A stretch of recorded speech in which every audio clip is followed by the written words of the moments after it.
The summer rain hammered against the roof of the old garage as Owen Thatcher wiped grease from his hands.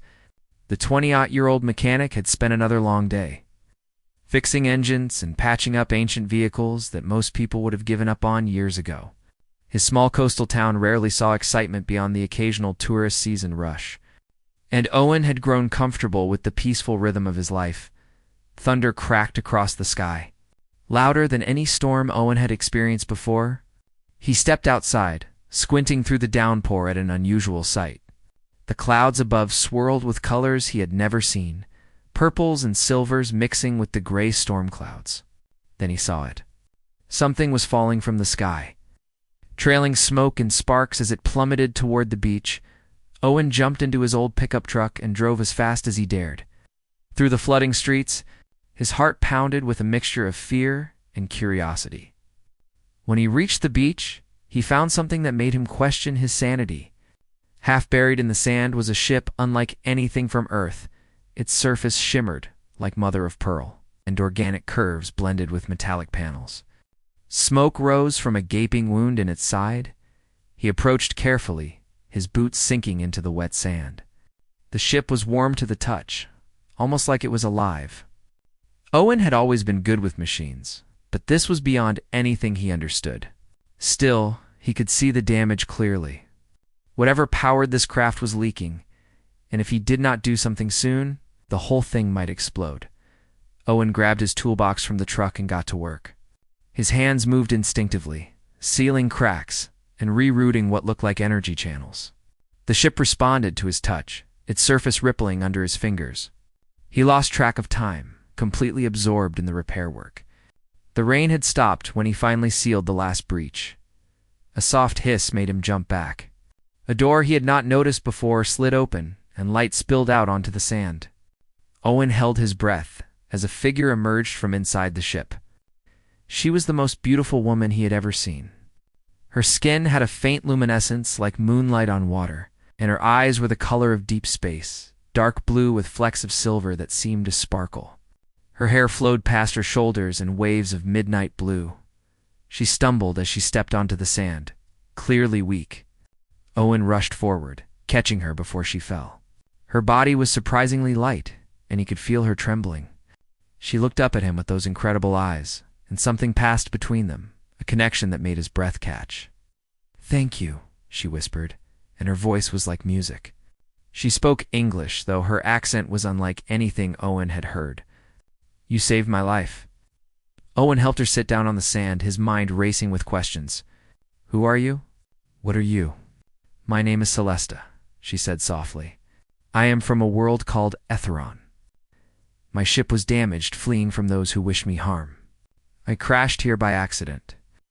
She looked at him with gratitude and something else, something warmer. "You've repaired my vessel. Such skill is rare, even among my people." Owen felt his cheeks flush. "I just did what I could. You need help? Let me take you somewhere safe." Celestia shook her head, her expression growing troubled. "I cannot stay. They will come looking for me. Minister Dravik and his forces will not stop until they find me. I must repair my ship fully and leave before they arrive. I cannot put your world in danger." "What did you do?" Owen asked gently. Celestia looked away, pain evident in her features. "I discovered something I was not supposed to know. My people are planning something terrible, an invasion of peaceful worlds. I tried to stop it, to warn others. Now I am considered a traitor." She met his eyes again. "I do not regret it. Some things are worth fighting for." Owen made a decision in that moment. "Then let me help you. My garage has everything we need to fix your ship properly. We can hide it there until the repairs are done." "Why would you help me?" Celestia asked, searching his face. "You do not know me. This could bring danger to you." Owen smiled, feeling something bloom in his chest that he had never felt before. "Because it is the right thing to do. And because I think you are incredibly brave." He stood and offered his hand. "Come on!" "Dawn is coming, and we need to move your ship before anyone else sees it." Celestia took his hand, and when their fingers touched, both felt a spark that had nothing to do with the ship's energy systems. She rose gracefully, and together they worked to move the vessel. Owen was amazed at how the ship seemed to respond to Celestia's commands. Becoming lighter, as she guided it with strange gestures and whispered words in her own language, they managed to get the ship into Owen's garage just as the first rays of sunlight broke over the horizon. Owen pulled the large doors closed and turned to find Celestia leaning against a workbench, exhaustion clear on her face. "You need rest," he said. "My apartment is upstairs. You can stay there. I will keep watch and work on your ship." Celestia smiled, and it transformed her face, making her even more beautiful. "You are kind, Owen Thatcher. I am grateful to have crashed on a world with people like you."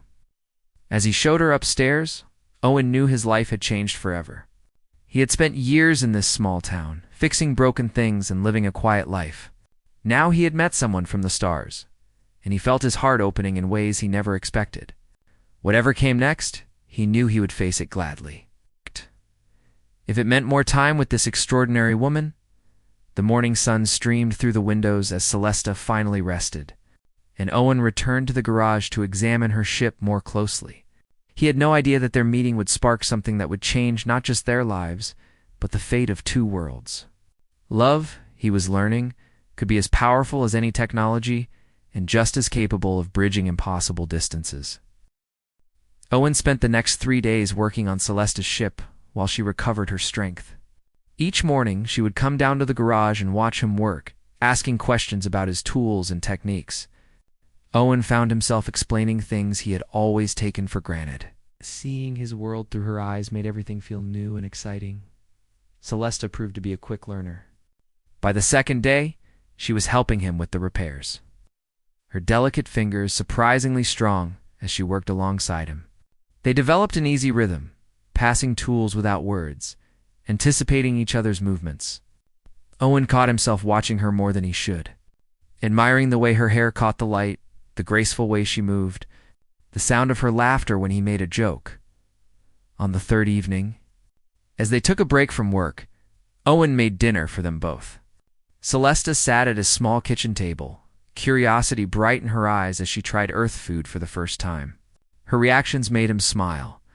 She loved the pasta he prepared but found coffee far too bitter. "Tell me about Aetheron," Owen said as they ate. "What is your world like?" Celestia's expression grew wistful. "It is beautiful. We have 3 moons that dance across the sky each night. Our oceans glow with bioluminescent creatures, and our cities are built in harmony with nature, not against it." She paused, sadness touching her features. Or at least, that is how it used to be. Now, Minister Dravik and his followers seek power through conquest. They have forgotten what made our people great. "Do you have family there?" Owen asked gently. "I had a sister, Celestia," said softly. "She died trying to protect me when I first spoke out against the invasion plans. That is when I knew I had to run to find help from other worlds." Her eyes glistened with unshed tears. "I miss her every day." Owen reached across the table and took her hand. "I am sorry. That must be incredibly hard." Celestia looked at their joined hands, then up at his face. "You have shown me such kindness, Owen. In my world, trust is rare. But with you, everything feels different. I feel safe." Before Owen could respond, his phone rang. It was his younger sister Rachel calling to check on him. He had been avoiding her calls, knowing she would ask questions he could not answer. He let it go to voicemail, but Celestia noticed his hesitation. "You have family," she said. "They worry about you," Owen nodded. "My sister Rachel. She is the only family I have left. Our parents died 5 years ago, and we have looked after each other since then." He smiled. "She is studying medicine in the city, but comes home to visit when she can. She would like you." "I would like to meet her," Celestia said warmly. Family is precious. That night as Owen lay in bed, he could not sleep. His feelings for Celestia had grown stronger with each passing day. He had never believed in love at first sight, but what he felt for her was undeniable. It was not just her beauty that captivated him. It was her courage, her compassion, her brilliant mind. She had crossed the stars, risked everything to do what was right. And somehow, she had landed in his life. The next morning, everything changed. Owen was working under the ship when he heard Celestia gasp. He rolled out quickly to find her staring at a device in her hand, her face pale. "They're coming," she whispered. "Dravik's ships have entered your solar system. They tracked my energy signature. They will be here within hours." Owen felt his blood run cold. "Then we need to finish the repairs now." "How much more does your ship need?" Celestia checked the systems quickly. "The primary power core is still damaged. It needs at least another day of work to be flight ready." "Owen, you need to leave. Get as far from here as possible. When they arrive, they will destroy everything to get to me." "I am not leaving you," Owen said firmly. "We will figure this out together." "You do not understand," Celestia said, her voice breaking. "Dravik is ruthless. He has weapons that could level this entire town. I cannot let innocent people die because of me." Owen took her hands in his. "Listen to me. We have time. Let me call for help. My sister has connections. Maybe we can evacuate people, or find a way to defend against these ships." Celestia shook her head. "Your world does not have the technology to fight them." "Maybe not," Owen said. "But I know people. My friend Tommy works at the nearby naval base. If we can get word to them, at least they can try to mount some defense. And you said your ship is not completely powerless. Can it fight?" Celestia considered this. "In its current state, my ship has limited weapons capability. It could hold off 1 or 2 fighters, but not a full assault force." "Then that is what we will do," Owen said. "I will make calls. Get help coming. You work on getting the weapon systems online. We buy ourselves time until your power core can be fully repaired." For a moment, Celestia just looked at him, and Owen saw emotions warring in her eyes. Then she pulled him close and kissed him. It was soft and sweet and desperate all at once. When they parted, both were breathless. "I have fallen in love with you, Owen Thatcher," Celestia whispered. "I never expected to find something so precious in the midst of all this darkness." Owen cupped her face gently. "I love you too, which is why we are going to survive this. Together." They sprang into action. Owen called Tommy, who listened to his story with growing alarm. To Owen's relief, his friend believed him. Tommy promised to get military assets moving to their location and to start a quiet evacuation of the town. Owen then called Rachel, telling her to stay away and to spread the word that something dangerous was coming. Meanwhile, Celestia worked frantically on her ship's systems. Owen helped where he could, following her instructions precisely.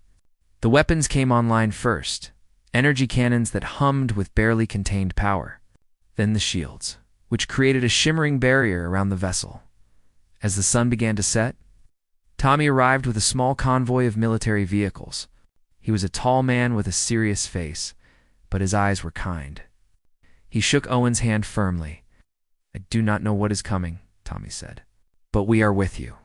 The Navy is sending ships. The Air Force has jets in the air. If these aliens want to fight, they will get one." Celestia emerged from her ship, and Tommy's eyes widened. "So it is all true," he breathed. "I'm sorry to bring danger to your world," Celestia said, "but I am grateful for your help." Tommy nodded. "Any enemy of tyranny is a friend of ours. We will do whatever we can." As night fell, they waited.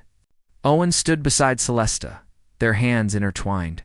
Above them, the stars began to move. Alien ships descended through the atmosphere, sleek and menacing. Dravik had arrived, and the battle for Earth was about to begin. "Whatever happens," Owen said quietly, "I am glad I met you." Celestia squeezed his hand. "As am I. You have given me something worth fighting for. Not just duty or justice, but love. Real, true love." The first alien ship fired, and the garage exploded in light and sound. But Owen and Celestia were ready. Her ship rose into the air, shields blazing. Earth's defenders opened fire, missiles streaking through the night sky. The battle had begun, and at its heart was a mechanic and an alien woman who had found love in the most impossible of circumstances. The sky erupted in fire and light as the battle raged. Celestia piloted her ship with incredible skill, weaving between enemy fire while returning shots with precision. Owen stood in the cockpit beside her, his heart pounding as he watched Earth's military forces engage the alien attackers. Tommy and his team had set up defensive positions around the town, their weapons providing cover fire. Minister Dravik's command ship loomed above them, massive and intimidating. Smaller fighters swarmed around it like angry insects. Celestia's ship shuddered under repeated impacts, shields flickering with each hit. "The shields will not hold much longer," Celestia said through gritted teeth. "I need to target Dravik's ship directly. If I can disable it, the others will retreat." "What do you need me to do?" Owen asked. "I need you to reroute power from the life support to the weapons," Celestia said. "It will give us one powerful shot, but we will only have minutes of oxygen left afterward." Owen did not hesitate. He moved to the control panel and began following Celestia's earlier instructions, his hands steady despite the danger. He trusted her completely. As he worked, another alien ship broke through the defensive line and fired directly at them. The impact threw Owen across the cockpit. Pain exploded in his shoulder as he hit the wall. Celestia cried out his name, but she could not leave the controls. The ship spiraled, losing altitude. Owen pulled himself up, ignoring the pain, and finished the power rerouting now. He shouted. Celestia fired. A brilliant beam of energy shot from their ship, punching through Dravik's shields and tearing into his vessel's main engine. The alien command ship shuddered, systems failing. On the view screen, Owen could see explosions rippling across its hull. A voice crackled over the communication system, cold and harsh. It was Dravik. "Celestia, you have made a grave mistake. Even if you destroy me, others will come. The invasion will proceed. Then they will face resistance." Celestia replied firmly. "I will make sure every world knows what you are planning. I will unite them against you. You taught me that sometimes one voice can change everything." There was silence. Then Dravik spoke again, his tone different now. "The Council of Aetheron has been listening to this entire exchange. They have heard the courage of this human world. They have seen what you fight for." Pause. "I have been ordered to stand down. The Council wishes to speak with you." Celestia's eyes widened in shock. "The Council?"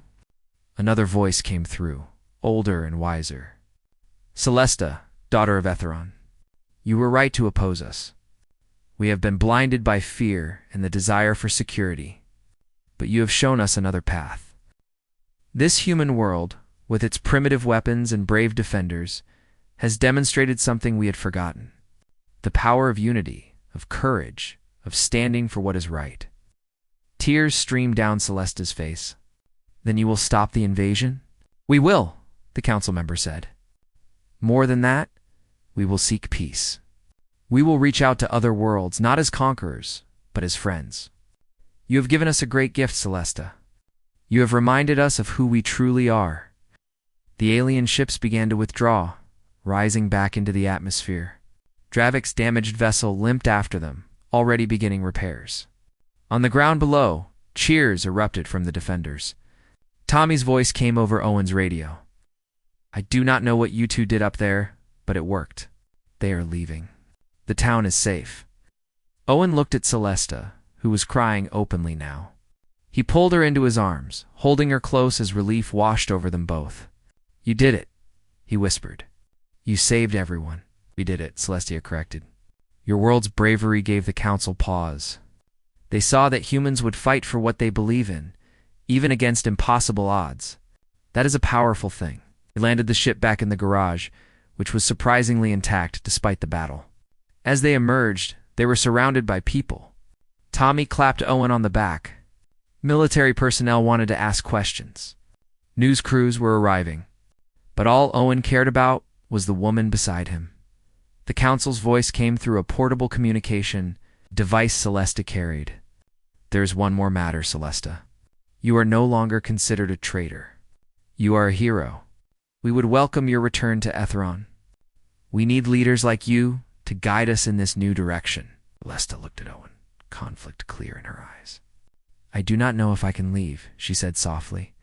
"I have found something here that I never expected." "And stay," Owen said, "or I will come with you.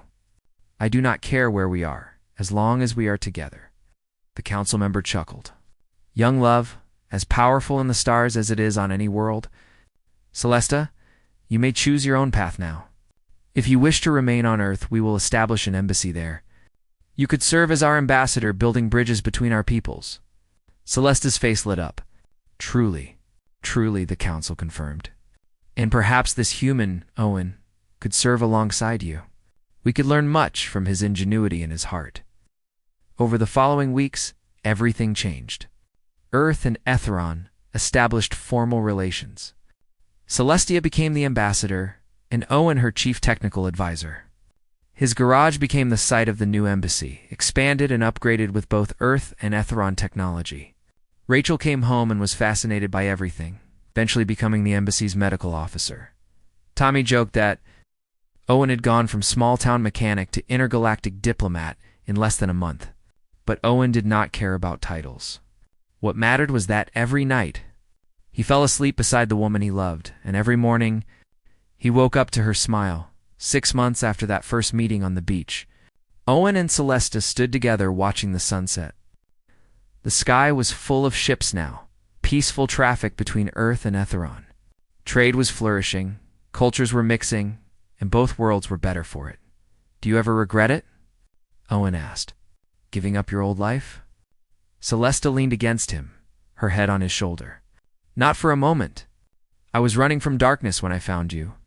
But you showed me that even in the darkest times there is light. There is hope. There is love. I was just a mechanic, Owen said. You were never just anything, Celestia said firmly. She turned to face him, her eyes shining. You were exactly who I needed. Who my world needed.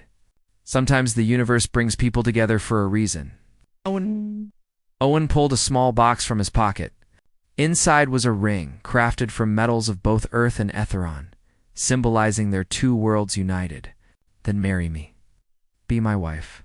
Let us build a future together that spans the stars. Celestia's hands flew to her mouth, tears of joy streaming down her face. Yes, 1,000 times yes. They kissed as the sun set, painting the sky in brilliant colors. Around them, people from two worlds celebrated, united in joy. What had started with a crash landing and a desperate repair had blossomed into something beautiful. Not just a romance, but a new era of cooperation and understanding between species. Owen had learned that love knew no boundaries, not distance or difference or even worlds. And Celestia had learned that sometimes the greatest adventures do not come from planning and purpose, but from unexpected moments of kindness and connection. Together, they would face whatever the future held. Together, they would continue building bridges between Earth and Aetheron. And together, they would prove that love was the most powerful force in the universe, capable of changing hearts, minds, and entire civilizations. As the stars began to appear in the darkening sky, Owen held Celestia close and knew that he was exactly where he was meant to be. The mechanic and the alien woman from the stars, two hearts beating as one, ready to face eternity together.